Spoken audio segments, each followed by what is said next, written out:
The head of the Small Business Administration toured the damage now that the fire is 90% contained. Our Zach Wilcox joins us live from the wedding chapel. That's on State Road 259 in Waynesville. And that chapel and everything around it was just decimated for a local family.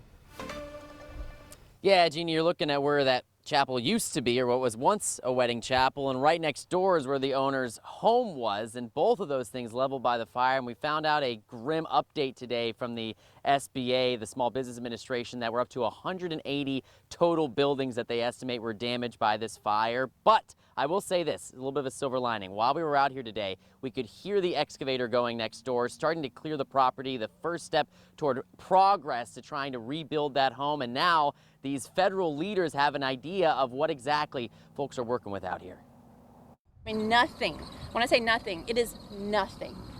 Nothing salvage. Nearly a month from the start of the Highway 82 fire, Ginger Hunter has had plenty of opportunity to scour through where her home and wedding chapel once stood. But she says there wasn't a lot to find. The grief is so much because I'm 51, so it's 51 years of my life instantly gone, from my first baby blanket to my first baby doll. Hunter says she was finally able to roll a camper onto her property so she can at least sleep there again. But she figures it'll be about $60,000 to purchase a new home and move it to it. And that doesn't even start to account for how much it'll cost to rebuild her chapel. No one has come and said, what do you need? You know, tell us what you need. Get us a list. That changed just a few minutes later when the administrator of the Small Business Administration, Kelly Loeffler, showed up to ask Hunter those questions. What we want to do is give them certainty, a path to stability, and then they get their business back on their feet usually. Loeffler says the Small Business Administration offers long-term, low-interest loans to make those things happen. After surveying the 180 destroyed buildings,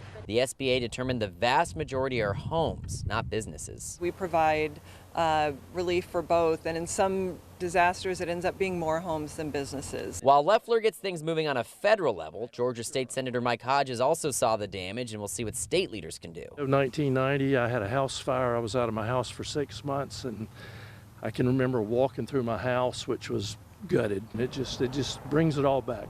It just really hurts. Hodges says he started the conversation about lending state money to people like Hunter who need it so they get it quicker. Then the state could be repaid by the federal government. I don't want us to fall to the wayside and to be dismissed because we need help.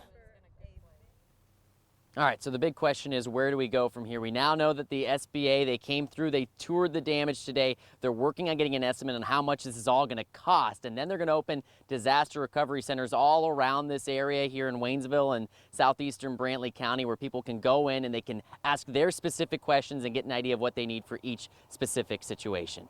In Waynesville, Zach Wilcox, First Coast News, on your side.